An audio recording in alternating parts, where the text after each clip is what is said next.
Hello everyone and welcome to another day in our Psalm series. Today we're looking at Psalm 31 and I'll just start us off by reading it now. In you, O Lord, I have taken my refuge. Let me never be put to shame. Deliver me in your righteousness. Turn your ear to me. Come quickly to my rescue. Be my rock of refuge, a strong fortress to save me. Since you are my rock and fortress, for the sake of your name, lead and guide me. Free me from the trap that is set for me, for you are my refuge.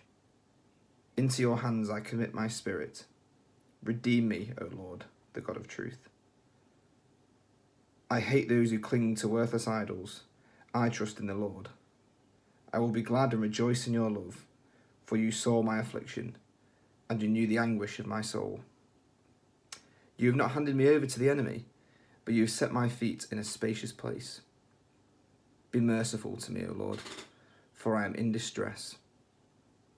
My eyes grow weak with sorrow, my soul and my body with grief. My life is consumed by anguish, and my years by groaning. My strength fails because of my affliction, and my bones grow weak. Because of all my enemies, I am the utter contempt of my neighbours. I am a dread to my friends. Those who see me on the street flee from me. I am forgotten by them as though I were dead. I have become like broken pottery, for I hear the slander of many. There is terror on every side. They conspire against me and plot to take my life. But I trust in you, O Lord. I say you are my God. My times are in your hands. Deliver me from my enemies and from those who pursue me. Let your face shine on your servant. Save me in your unfailing love. Let me not be put to shame, O Lord, for I have cried out to you. But let the wicked be put to shame and lie silent in the grave. Let their lying lips be silenced, with pride and contempt they speak arrogantly against the righteous. How great is your goodness, which you have stored up for those who fear you, which you bestow in the sight of men on those who take refuge in you. In the shelter of your presence you hide them from the intrigues of men. In your dwelling you keep them safe from accusing tongues. Praise be to the Lord, for he showed his wonderful love to me when I was in a besieged city. In my alarm I said, I am cut off from your sight. Yet you heard my cry for mercy when I called to you for help. Love the Lord, all his saints. The Lord preserves the faithful, but the proud he pays back in full. Be strong and take heart, all you who hope in the Lord. So what do we do when we're going through a tough time? How do we cope? Do we sleep it off? Do we spend time keeping busy, keeping our minds occupied? Is there some special person we go and speak to that we usually chat to about our problems that helps us get through it all? What do we do? Maybe we do some of those things, maybe we don't. None of those are necessarily wrong, but I'm hoping today, after looking at Psalm 31, we can go away knowing that we have a loving Father who loves to listen to us and loves to comfort us and be there for us during times that we do find hard. So what do we know God can be to us? Well, we see straight away in verse 1 that he can be our refuge. And again in verse 4, keep me free from the trap that is set for me, for you are my refuge. Take refuge in God. I actually googled what refuge is because I didn't know the exact definition of it, and it is the state of being safe or sheltered from pursuit, danger or difficulty. How great is that? God shelters us from so much when we call upon him, and we are so safe in his presence. God is your refuge. Then verse 2, turn your ear to me, come quickly to my rescue. I love this about David. He's so open with God. God knows him and he knows it, and he doesn't pray sort of chilled out, low-key prayers. He prays bold, expectant, and desperate prayers as well. He really cries out to the Lord, and we can do that. And that same God knows us just as well. I would so encourage you to be real with God. God knows us. He knows everything about you. He knows how you're feeling. He knows what you're thinking today. He knows what you're going to think tomorrow. There's no point in hiding the way you feel from him. There's so much to be had in being intimate with God.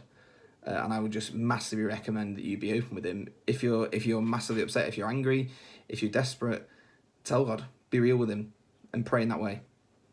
So as mentioned before, God is our refuge. And this is really reinforced in verse 3 again when we're told since you are my rock and my fortress, for the sake of your name, lead me and guide me. We're just shown again that God is a safe place and we can trust him. And not only this, he is a guide. And we can take comfort in knowing that God has guided us in the past and he will continue to guide us in the future. He has an incredible plan for us, to prosper us and not to harm us. And it's his guidance that will lead us away from danger and closer to him. So what do you think of when you think of a guide? I think for me, I sometimes think of those books from IKEA that guide you through making something, maybe a guide that shows you around a museum. But actually, having thought about it and what kind of guide God is more like, in my mind anyway, a skiing guide. I don't know if you've been skiing, but you'll get a guide or an instructor that will take you on the slopes, and they know the resort like better than anyone, and they know your skiing ability, and they know the weather on that day, the weather later that day, they know everything. And they are so good, and what they do is they'll take you to a slope, but as you look at it, you might see perfect white snow, but what you can't see is the avalanche spots, the places that might look slightly less steep than they actually are. You might know what is over the lip on the other side. You might not know what the weather's going to be like in half an hour. But God is like that. He knows everything. He knows the bad patches. He knows what the weather's going to be or what the situation's going to be in a few days' time, few years' time, however long time. He knows everything. He's not just this person who's pointing things out along the way and then letting us make our decisions. He is guiding us and he knows the path before us. And then David gives us this great image in verse 5. Into your hands I commit my spirit. What a great image this is. The creator of everything, the universe, God has us in his hands. It's such a personal relationship and he's protecting us. Sadly, at some point, we are all going to face hardships in life. And at that point, it's our choice whether to turn to God or turn to the world. We see in this passage that David talks of experiencing distress, sorrow, grief, illness, and that's just to name a few. All of which, or some of which, we will definitely encounter at some point in our lives. So what do? What does David do? We see in verse 14 and 15, but I trust in you, Lord, I say, you are my God. My times are in your hands. Deliver me from those who pursue me. This is really the kind of attitude we should be just striving to have. But you might be sat there now thinking, Sam, this is all great, but how can I truly trust God? How can I truly be at a point where I can hand over all my worries and issues that I have to him? And to you guys, I say, you guys, girls, read your Bible, pray, learn more about him, get to know God. He wants to get to know us. It's just a case of us wanting to get to know him, and I would just massively encourage you to get to know him, because I promise you, if you do and you go further towards him, you pray more, you read your Bible more, you will not be disappointed with what you find. So with that in mind, I'll finish by reading verses 23 and 24. Love the Lord, all his faithful people. The Lord preserves those who are true to him, but the proud he pays back in full. Be strong and take heart, all you who hope in the Lord. Let's pray. Father, we just pray for everyone here this morning. Lord, would you draw near to them, and would they know they can trust you? We thank you, God, that we know that we can trust you because you tell us you do.